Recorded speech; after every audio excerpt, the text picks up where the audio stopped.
Boker Tov, Bracha ve'atzlacha, Be'ezrat Hashem, pour ce moment de Torah, pour la refoua shelema de tous les malades du Ham Israël, la protection de nos chayalim. Et Kadosh Baruch Hu, il nous ramène nos captifs, qui guérit tous nos chayalim, amen, ken yeh ratzon. Vish'ar kol cholei amecha Israël, Eilu nishmat Abba Mari, Rabbi Abraham bar Simcha Julie. Ce matin, je voudrais aborder avec vous le thème, Simon, que tu vas aimer, qui est celui que nous avons l'impression que nous détenons dans nos mains notre vie, notre destin, tout ce que nous faisons. Nous allons découvrir à travers un message de la paracha de cette semaine, quelle est la vision de Dieu vis-à-vis de ce qu'on fait dans ce monde. Est-ce qu'il nous donne la possibilité de réaliser nos projets? On a des projets. Il faut qu'on les réalise. Est-ce qu'on a, nous, la force de réaliser nos projets? Est-ce qu'on n'a pas besoin d'avoir dans notre vie une forme d'humilité sur ce qu'on fait? Et vous allez le voir que c'est édifiant ce qu'on va étudier ce matin. Édifiant sur notre vie. Je rajouterai que cela permettrait aux inquiets, ceux qui sont inquiets, est-ce qu'ils vont réussir des choses dans leur vie? Est-ce qu'ils arriveront? Etc. Je vais leur donner ce matin une grande force à travers ce qu'on va apprendre. Il est écrit dans la paracha de cette semaine une chose qui est dramatique. C'est que la Torah nous ramène que Vayaviou et Mishkan el Moshe. Bon, ça fait déjà un mois qu'on parle du tabernacle, du Beth Amikdash portatif dans le désert. Ils ont créé la Ménorah, l'Arche Sainte, etc., les poutres et tout. La Torah nous raconte qu'après qu'ils ont terminé tout ce travail, Vayaviou et Mishkan el Moshe, ils ont apporté le temple portatif à Moshe. Et à Oel, la tente, et kol kelav, tous les ustensiles, kerasav, kerachav, les poutres, les colonnes, les socles, ils ont apporté tout devant Moshe. Rashi s'est posé une question, pourquoi ils ont apporté tout devant Moshe? Simon, quand tu construis une maison et tu apportes le client dans la maison. Tu apportes pas tous les matériaux devant le client. Tu viens pas chez le client, tu lui dis venez avec moi, je vais vous montrer tous les matériaux. Tu lui montres la maison que tu lui as construit, oui ou non? Et là on voit que quoi? Qu'ils ont apporté les matériaux, ils ont apporté les poutres, ils ont apporté tout ça devant Moïse. Qu'est-ce que ça veut dire qu'ils ont apporté devant Moïse tous les poutres et tout ça? Ça aurait dû être marqué, ils ont apporté Moïse devant le tabernacle, devant le Mishkan qui a été construit. Rashi ramène, il dit Shelo hayu yicholim le'akimo. Ils n'étaient pas capables de l'ériger. Qu'est-ce que ça veut dire ils n'étaient pas capables de l'ériger? Qu'est-ce qui s'est passé? Il s'est passé une chose, je vais vous lire le Midrash, parce que Rashi se réfère à un Midrash. L'histoire elle est dramatique. Le Midrash, il dit que, écoutez-moi bien, vous allez voir c'est quoi la vie d'un être humain. Parce que ça c'est de l'histoire, ça ne nous intéresse pas, ça c'est de l'histoire. Où est le message? Le Midrash Tanchuma dans Parashat Pikoudé, il dit qu'ils viennent chez Gamrou Melechet HaMishkan. Ils ont terminé donc de préparer tous les matériaux. Et le Midrash il dit comme ça. Le voilà. Le Midrash il ramène que Hayom Mevakshim le'amido. Quand ils ont terminé, Boker Tov à tous ceux qui se connectent, de partager ce cours de Torah. Vous allez voir où on va aller dans l'humilité de l'être humain. Dans l'humilité de l'être humain. Ils ont commencé à le construire, ce Mishkan là. Ukshem choshvim le'amido nofel, il dit le Midrash. Ils l'ont fait monter, il retombait. Il tenait pas. Imagine-toi, tu es en train de construire une maison, elle ne tient pas. Elle tombe. Ils sont partis chez Betzalel et à Oliav. Et ils lui ont dit, mais on ne comprend pas. Venez, venez. C'est vous qui avez construit tous ces matériaux. Venez le faire monter. Ils sont venus. Ils trilou la amido velo yachlou. Ils ont essayé aussi, ils n'ont pas pu. Ils ont commencé à se plaindre. Et ils ont dit, Réou ma'asalano ben Amram, regardez ce que nous a fait le fils de Amram, Moshe. Otsiet mamonenu la mishkanze.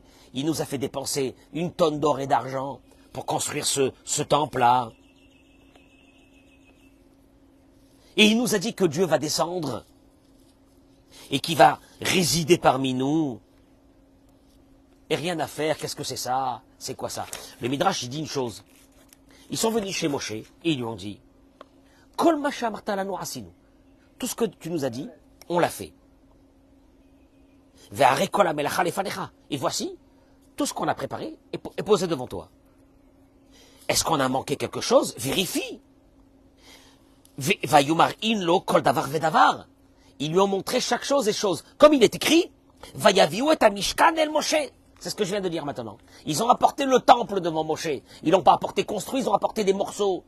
Moshe, viens voir, viens voir. Et Moshe contrôle et il dit, vous avez raison, ça s'était bien fait, ça a été bien fait, ça a été fait, etc. Et Moshe Rabbeinu, il se dit, alors qu'est-ce que je fais maintenant? Grosse contrariété.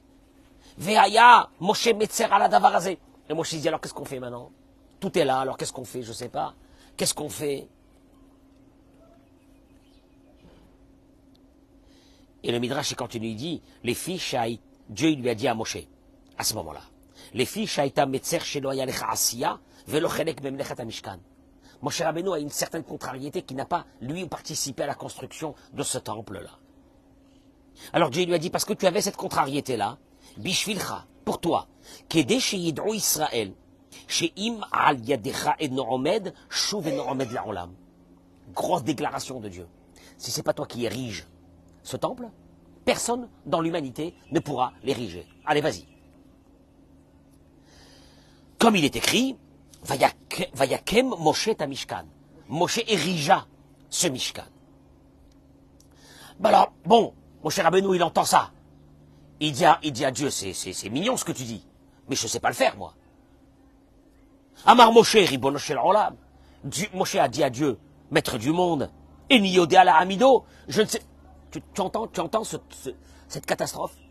Le peuple d'Israël tout entier est autour de Moïse. Ils amènent tous les matériaux, comme il est écrit dans la paracha de cette semaine. Moshe Rabbeinu demande à Dieu, qu'est-ce que je fais maintenant avec ça? Dieu lui dit, si c'est pas toi qui le fais monter, personne ne le fera monter.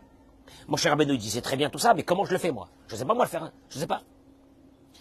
Il lui a dit, Asok beyadecha, ve'atamar ele amido, viu omed me elav.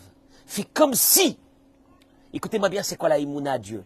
Fais comme si que tu l'ériges et c'est moi qui l'érige à ta place. C'est fabuleux. Vous vous rendez pas compte de ce que je suis en train de dire maintenant. C'est les mots que Rachi ramène. Fais comme si que tu vas faire monter les poutres et c'est moi qui le fais. Bon, très sympathique, c'est ce que Moshe a fait et le Mishkan est monté. Je peux vous poser une question? Pourquoi faire cette histoire? On ne peut pas faire les choses plus simples avec les Juifs. C'est toujours compliqué. Allez, ils ont préparé tous les matériaux, tout est bien, tout est selon quoi? Le cahier de charge, impeccable. Allez, faites monter le Mishkan, Mazal Tov, Dieu. Non, ça ne marche pas comme ça. Ils essayent de le faire monter 1 fois, 2 fois, 3 fois et il retombe. Il s'écroule sur lui-même. Ils ont dit, maman, qu'est-ce qu'on a fait? Mais qu'est-ce qu'on a fait? Des milliards, on a investi des milliards, ou allô? Ils vont voir Moshe Rabbeinu, il dit à Dieu, qu'est-ce que je fais? Dieu lui dit, écoute-moi bien, c'est toi qui vas les faire monter. Mais je sais pas, moi. J'ai jamais été un bâtisseur, moi. Qu'est-ce qu'il lui dit? Fais comme si que tu vas le faire monter. Et je vais l'appeler à ton nom, que c'est toi qui l'as fait monter. Voilà, ok, très bien, très sympathique. Très sympathique comme histoire. Raphaël, qu'est-ce que la Torah est venue me raconter? Qu'est-ce que j'apprends d'ici? Il vient l'un de nos grands maîtres, le Rav Nathan Wortfeugel, qui a été le mashgiach de la yeshiva de l'Ekvoud aux États-Unis. Et il dit, ici, la Torah est venue nous enseigner un des fondamentaux de la Emouna. Que quoi? Lo alecha hamelacha ligmor. Dans Pirkei Avot, il est écrit, ne te casse pas la tête quand tu commences quelque chose. C'est pas à toi de terminer le travail. Mais il dit, le Rav Nathan, il dit, nous on pensait que quoi? Ça veut dire que le début du travail, c'est toi qui le fais, et la fin du travail, c'est Dieu qui va la terminer. Il dit, c'est pas du tout ça. Que ne pense pas que toi tu peux terminer le travail. Et qu'on te dit ne termine pas. Ne rêve même pas, il te dit. Rabbi Nathan Wortfegel. Jamais tu pourras terminer le travail. Tu sais qui c'est qui va terminer le travail de ta vie? Dans les choses que tu dois accomplir dans ta vie avec tes enfants, avec ta famille, etc.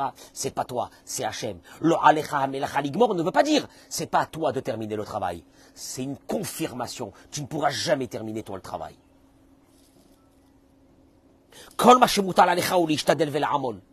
Et ce qui va être demandé, c'est quoi dans ta vie? Fais ce que tu peux. Fais ce que tu peux. Tu ne pourras pas terminer le travail. Et là,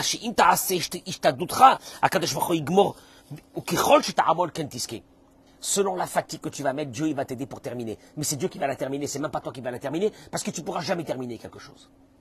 Le Rav Israël Salanter, il terminait, il disait une chose. Ala Adam l'ishtadel. C'est l'être humain qui doit essayer de faire ce qu'il peut. Avala asiya hi beyada kadosh baruchu. Mais de terminer un projet dans ta vie, c'est que dans les mains de Dieu. Tu sais qu'est-ce que la Torah est venue t'apprendre ici, cette histoire-là? C'est quoi cette histoire? Elle est venue te dire, la Torah, t'as bossé, tu t'es fatigué, ça fait des années que tu es sur un projet, tu es sûr que c'est toi qui vas gagner? Non. La finalité de ton projet, de ta vie, c'est Dieu qui va le terminer. Traduction des mots. Traduction des mots. Béhémet, Béhémet. Une chose fondamentale qui est demandée à l'être humain dans sa vie, c'est cette humilité. C'est cette humilité de comprendre que rien n'est dans ses mains. C'est le contraire de la gava, de l'orgueil, que la personne elle pense qu'elle va faire des choses et qu'elle va terminer des choses. Il ramène ici le Rav Yigal Cohen, une chose extraordinaire. Adam, un homme qui dit, j'ai acheté, j'ai construit, j'ai réussi. Kofer bemetzi ou ta mouchletet. Il est dans un athéisme plus total. Parce que Goufo Venishmato, son corps et son âme, Mbeya Daborid Barach, ils sont dans les mains de Dieu. Vewa Noten lo Koach, et c'est lui qui lui donne la force de penser, de travailler, de faire, de parler, de trouver grâce aux yeux des clients, d'amener des enfants dans ce monde, même d'amener des enfants dans ce monde. C'est que la volonté de Dieu. Vous avez écouté l'histoire en Israël qui a défrayé la chronique. Cette semaine, vous ne lisez pas les journaux, vous ne lisez pas les journaux israéliens. Un Rosh Yeshiva, un maître de Torah, à Jérusalem, âgé de 88 ans, le Rav Tzvi Kouchlevski, que moi j'ai connu il y a 40 ans. Il était marié, toute sa vie il n'a pas eu d'enfant. Son épouse est décédée. Il s'est remarié avec une femme elle a 57 ans. Il vient d'avoir un enfant. Je ne rentre pas dans il faut le voir dans des vidéos, il est dans un autre monde. 88 ans. Alors certains vont marquer, le pauvre, l'enfant, il n'aura pas de père, etc. Mais nous, on sait que l'histoire de la Torah, elle est qu'un être humain doit essayer d'avoir un enfant et de laisser quelqu'un dans ce monde plus tard après lui. 88 ans. Il va faire la Brit Mila cette semaine de cet enfant. C'est-à-dire ce type-là attend depuis 60 ans d'avoir un enfant. Un autre, il a perdu. Son épouse, la pauvre, est décédée. Il s'est remarié avec une autre femme. Même les journaux non religieux ont parlé de cette histoire. C'est fabuleux. 88 ans. 57 ans. Et le directeur de l'hôpital Shaare Tzedek a parlé à la télévision. Et il a dit que elle est tombée enceinte. Et que c'était attention, c'était une grossesse à risque. À risque. Mais elle était bien suivie.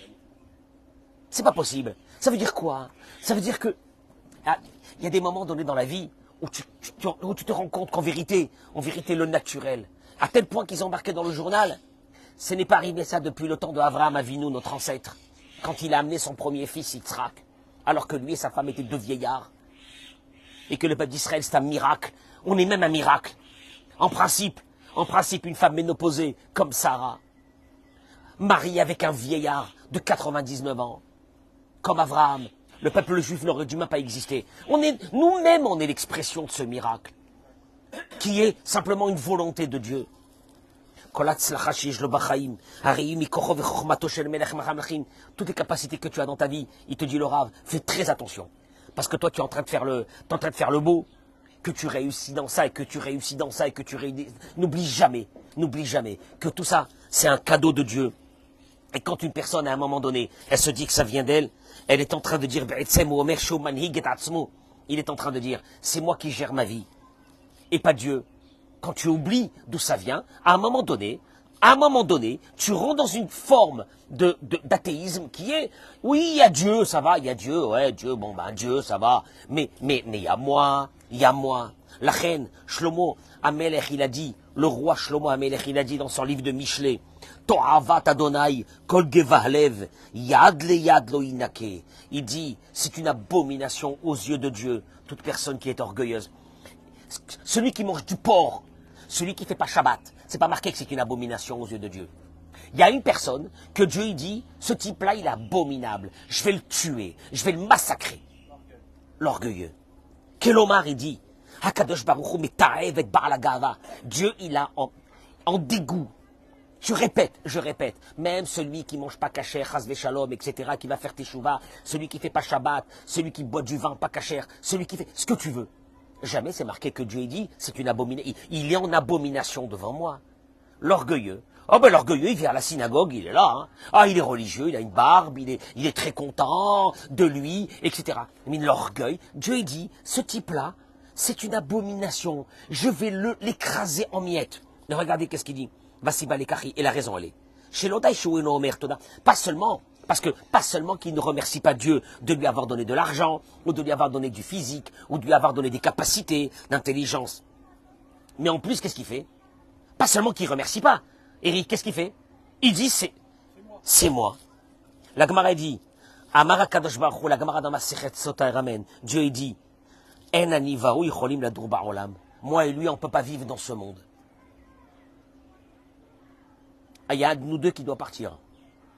Ah, c'est pas Dieu qui partira. Hein. Il y a un de nous deux qui devra disparaître. C'est de la folie. Agava ishoresh l'école amidot araot. Parce que cette gava, cet orgueil. Tu vois, quand tu vois que Moïse lui-même, Dieu lui a dit, mais c'est pas toi qui vas construire le Mishkan, fais comme si, c'est moi qui fais tout, de toute façon dans le monde, c'est moi qui fais tout. Vas-y, fais comme si tu lèves une poutre, et moi je vais diriger ce Mishkan là. Tu sais pourquoi? Il dit, parce que la ga'ava, l'orgueil, c'est la racine, là-bas, elle est la racine de tous les mauvais caractères. Barosh, ou varishonahim, meviata adam, lichros alaherim. Il te dit, tu veux que je te dise une chose?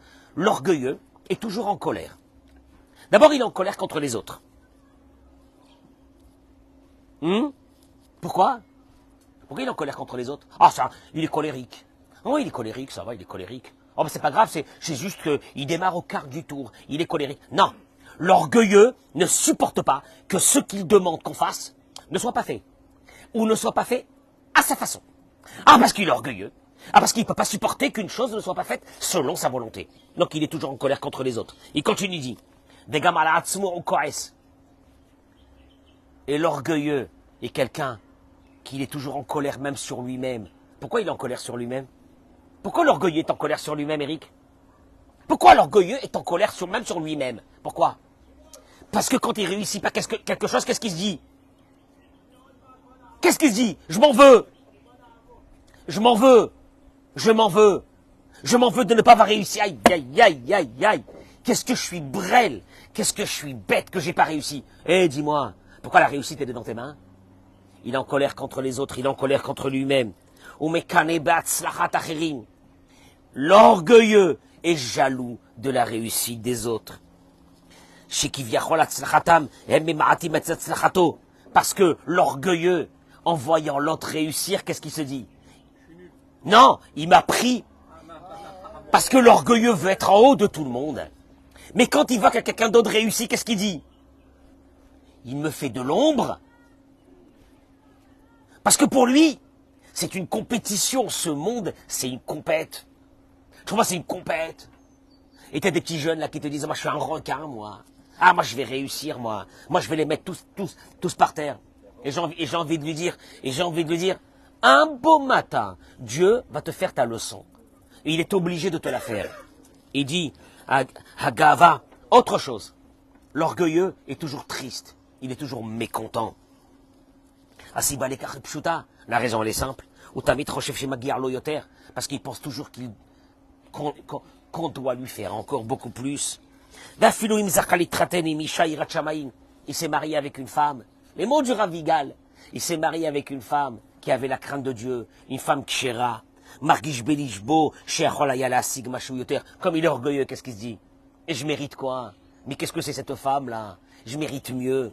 Nola de l'aubaine, il a un enfant qui est un peu, tu sais, des fois des enfants un peu, comment on appelle ça, qui bougent beaucoup, qui sont un peu hyperactifs ou qui bougent beaucoup, ou qui font un peu de soucis. Qu'est-ce qu'il dit? Qu'est-ce que c'est cet enfant-là que Dieu m'a donné?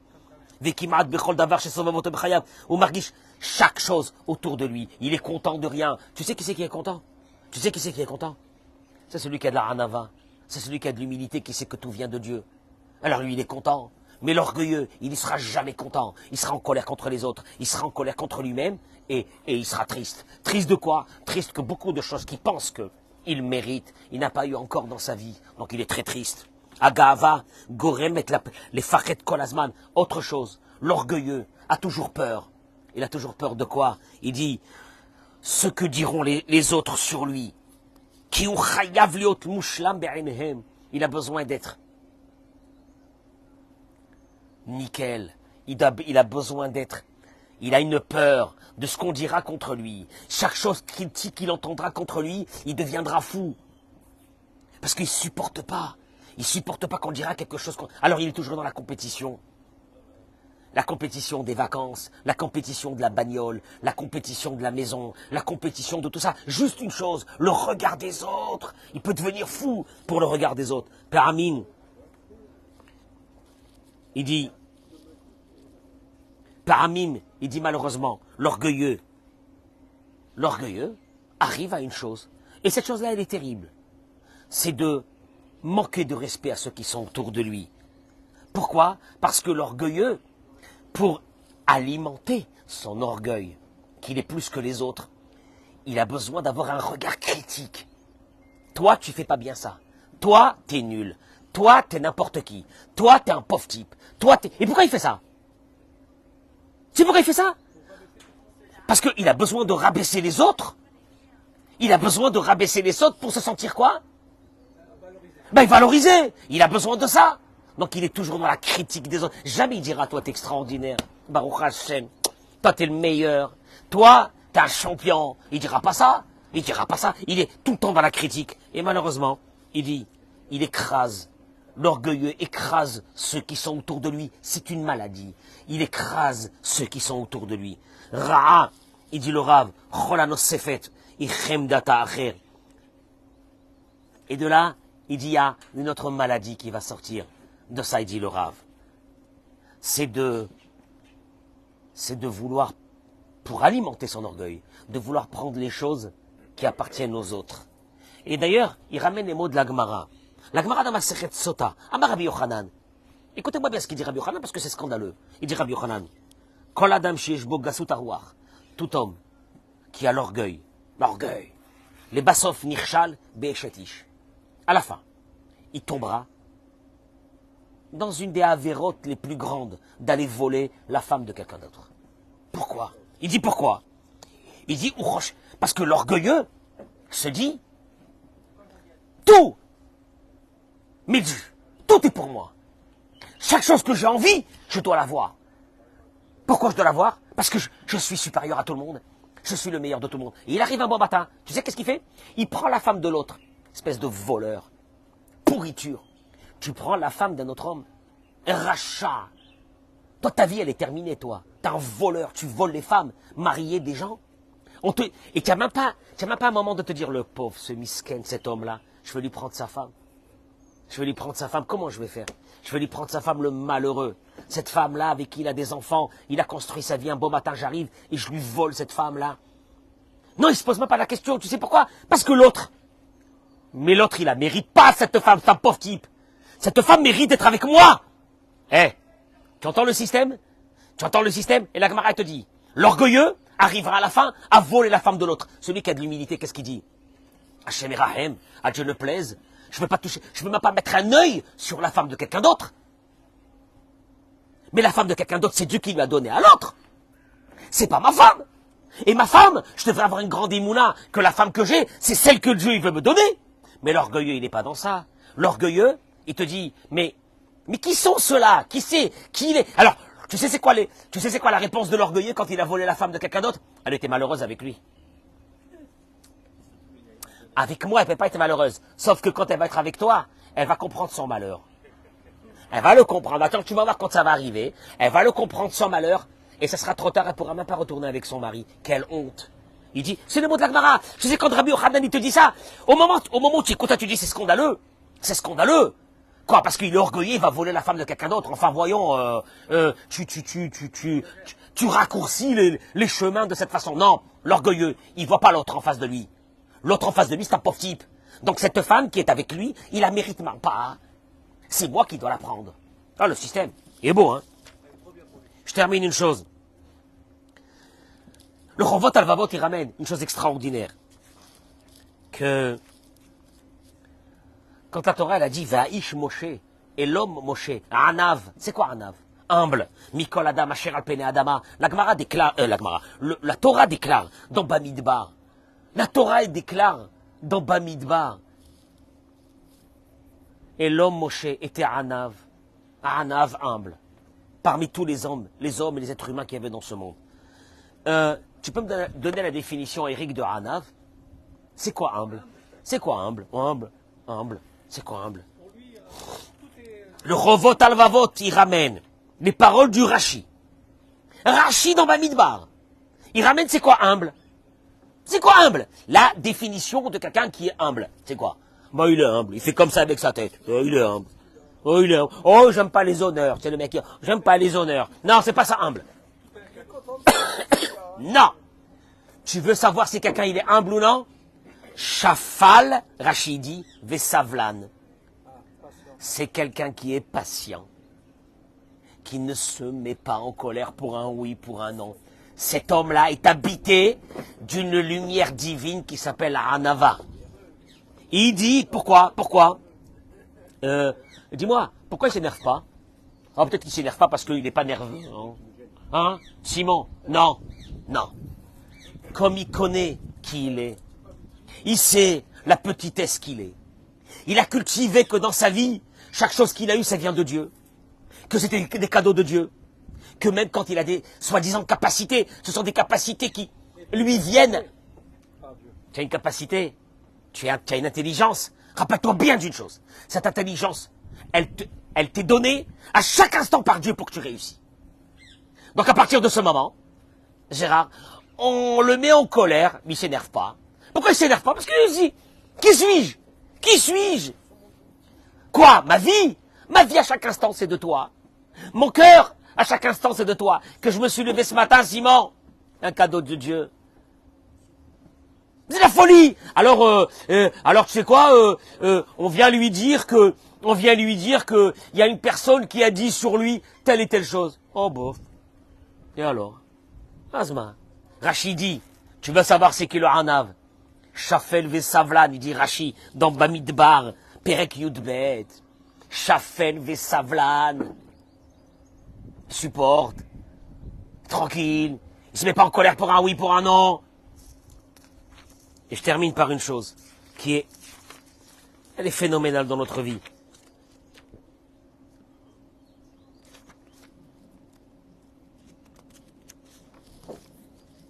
Que Anava Amitit, c'est quoi la vraie humilité? La vraie humilité, Kshadam Yodea et Ma'alotav. La vraie humilité, c'est pas de se dire je suis à moins que rien. J'ai des qualités. Baruch Hashem, chacun il a des qualités. V'im chananoti abore besechel charif, il dit le Rav. Si Dieu m'a donné une intelligence, tzarich ou lafnim et zeu lanasot ishtamesh bematanazo, à l'idée, il te dit, ça veut dire que Dieu il me dit, je t'ai donné cette intelligence. Dieu il te dit, je t'ai donné l'intelligence, pourquoi? Pour la mettre à mon service. Étudier la Torah, accomplir des mitzvot. Dieu a donné à quelqu'un de l'argent. Ne prends pas cet argent et tu t'enorgueilles, parce que si tu t'enorgueilles, tu es en train de dire que quoi, que l'argent vient de toi. Attention à toi. Dieu il me l'a donné pour faire du bien autour de moi. Ah ouais. Alors là, ça veut dire que tu rentres dans une constatation la plus profonde qui est quoi? Que Hachem, c'est lui qui m'a donné cet argent et il veut que je me sers pour faire du bien. En 2 mots, je répète juste une chose. Il dit le Rav, Agava ou shoresh kol hamidot haraot. L'orgueil. L'orgueil de croire que c'est toi qui fais des choses. Même Moshe Rabbeinu, Dieu lui a dit, personne ne va faire monter le Mishkan. Personne ne va le faire monter. Fais comme si tu vas le faire monter, c'est moi qui le fais monter. De toute façon, dans votre vie, vous pensez que c'est vous qui faisiez des choses, vous faites rien, c'est moi qui fais tout. La preuve, c'est quand je veux pas que quelque chose se fasse. Tu peux te tuer. Et ça se fera pas. Et quand il y a des choses que moi je veux que tu fasses, à peine tu as commencé à faire la chose, une réussite de malade, tu comprends pas comment. Parce qu'il y a eu Dieu qui était avec toi. Mais une chose, n'oublie jamais. Shoresh kol hamidot haraot. Une personne qui veut beaucoup d'argent, c'est pourquoi? Orgueil. Parce que cet argent va lui permettre de quoi? De se sentir supérieur des autres. Toute sa vie va courir derrière l'argent. Pour ça. Des problèmes familiaux. Parce qu'un beau-frère, une belle-sœur, un truc qu'il lui a dit, il a détruit sa vie. Des bagarres, des guerres. Parce qu'il lui a manqué de respect. Manqué de respect. Mon cher Rabbeinu, on a dit hier, combien de critiques il a subi dans sa vie. Il a continué son chemin. Tu sais pourquoi il a continué son chemin? Parce que mon cher Rabbeinu se dit, moi j'ai rien à moi. Moi tout vient de Dieu et moi je suis qu'au service de Dieu. Dans ma vie, j'ai Richard, dans ma vie j'ai un parcours, j'ai un chemin, avec un but. Avec un but. Lequel? Le but que Dieu m'a donné avant de venir dans ce monde. Je dois l'accomplir. Si je commence à m'arrêter sur chaque chose, chaque contrariété, chaque petit truc, je casse tout, tu as détruit ton... Et tu sais pourquoi? Parce que on m'a manqué de respect. Parce que j'étais convaincu que tout ce que j'avais dans ma vie, ça venait de moi. Et Akadosh Baruch Hu, il vient et te rappelle dans la paracha de cette semaine. Rien ne vient de toi. Rien. Ni tes enfants, ni ta femme, ni ton mari, ni rien. Et puis autre chose, respecte ceux qui sont autour de toi. Si tu as de la hanava, respecte ceux qui sont autour de toi. Si tu as de la hanava qui veut dire la émouna, qui veut dire que tout vient de Dieu, respecte la femme qui est avec toi, respecte le mari qui est avec toi, respecte les enfants qui sont là, comme ils sont. Et respecte. Ça démontrera ton appartenance avec Dieu. Parce qu'après ta religion, qui est basée sur de l'orgueil, ou qui est basée sur des choses comme ça, après 120 ans, on va te dire, mon cher ami, tu n'as rien fait dans ta vie. Tu n'as rien fait. Comment j'ai rien fait? Mais j'ai fait une tonne de choses. Tu n'as rien fait. Tu sais pourquoi tu n'as rien fait? Parce qu'en fait, tout ce que tu as fait, tu l'as fait pour toi. Tu ne l'as pas fait pour Dieu. Il n'y a pas eu un moment de hanava, il n'y a pas eu un moment d'humilité. En te disant, comme je suis, quand même, c'est beau. Eh Simon, comme je suis, c'est ce que Dieu il veut. Ah, mais comment? T'es pas ambitieux dans la vie? Tu veux pas arriver à plus que ça? Mais c'est n'importe quoi. Comme je suis, c'est le chemin que Dieu il veut de moi. Je suis heureux de ma vie. Ah bon? Ah bah tu te suffis de pas beaucoup, ma foi. Ah ouais. Moi je me suffis de pas beaucoup. Je suis très bien comme ça. Ah, je suis bien. Bon, la différence entre toi et moi, c'est que toi tu te suffis pas, donc tu vas continuer à crever et encore à te battre sur tout le monde, et moi je suis heureux. Ben voilà. Pas plus compliqué que ça. Ah bon? Ah ben ouais, bon enfin c'est ouais, si tu veux, c'est une forme de philosophie. Non, c'est ce qu'on appelle être bien dans ses pompes. Eh ben, être bien dans ses pompes. Qu'est-ce qu'il y a? Ben, chaque mot qu'on lui dit sur lui, il démarre pas au corps du tour. Sa femme, elle lui dit un truc, bof. Sa femme, elle lui dit, viens m'étendre le linge. Richard, sa femme, elle lui dit, viens m'étendre le linge. Ou viens me faire ça. Comment ça? Qu'est-ce qu'elle me dit à moi, ça? À moi, mais elle se rend pas compte avec qui elle est mariée. Elle sait même pas avec qui elle est mariée. Elle sait même pas avec qui elle est mariée. Dieu te dit, écoute-moi bien, fais très attention à toi. Toute réussite que tu as, toute forme de réussite que tu as, c'est juste moi qui est dans l'expression de vouloir te donner cette réussite. Fais très attention à toi parce qu'il y a beaucoup de personnes qui étaient sûres que leur réussite partait pour 100 ans et un beau matin, sans savoir comment, elle s'est terminée. pour ne plus jamais recommencer. Et là, Dieu il te dit, écoute-moi bien, et c'est pas une punition que je te fais. Dieu il te dit, tu sais ce que je suis en train de te faire moi? Moi, je suis en train de te faire une chose. Moi, j'ai besoin de garder un contact avec toi. Toi, dans ton orgueil, tu as tout mis sur toi, tu as enlevé complètement ma présence. Il te dit, Dieu, puisque tu as tout pris pour toi, donc tu t'es mis à t'enorgueillir, donc tu m'as enlevé. Tu sais ce que je vais faire moi? Moi, je vais te ramener vers moi. Tu sais comment je vais te ramener vers moi? Il n'y a plus aucun client. Ah bon, ça, il n'y a plus aucun client. Ton produit que tu as cru que tu allais renverser le monde pendant encore 50 ans, il y a un autre qui a inventé un produit 100 fois mieux que le tien, tu disparais. Ah bon? Oui, ben oui. Mon père, il me racontait ça, que les plus grands, il y a une centaine d'années, les plus grands maîtres du monde, c'était ceux qui avaient des mines de charbon. Des mines de charbon. Et un jour, on leur a dit... on est désolé, mais on est passé au gaz, on a trouvé des turbines, on a fait inventer d'autres choses, on passe au pétrole et au gaz. Ils ont dit n'importe quoi. Mais n'importe quoi. Mais ça veut rien dire tout ça. Mais qu'est-ce que c'est ça encore? Et ils ont disparu. Ils ont disparu de ce monde. Ils ont disparu de ce monde. Il y avait certains qui étaient venus, qui avaient dit, nous on est plus grands fabricants de ça, et les plus grands fabricants de ça, et on est là encore pour 50 ans, pour 100 ans. Et les Chinois, ils sont arrivés, il a disparu comme de l'air. Alors tu sais quoi? Quand tu as une réussite, fais très attention à une chose. À rester dans l'humilité. Comment? Savlan veshaflan. C'est que je vais te voir toujours calme, jamais énervé, jamais la critique sur les autres, jamais écraser les autres, toujours kavod à tout le monde. Là, je comprendrai que tu es resté avec moi et te dis Dieu. Je vous souhaite une journée de folie. Amen, Kenny Ratson.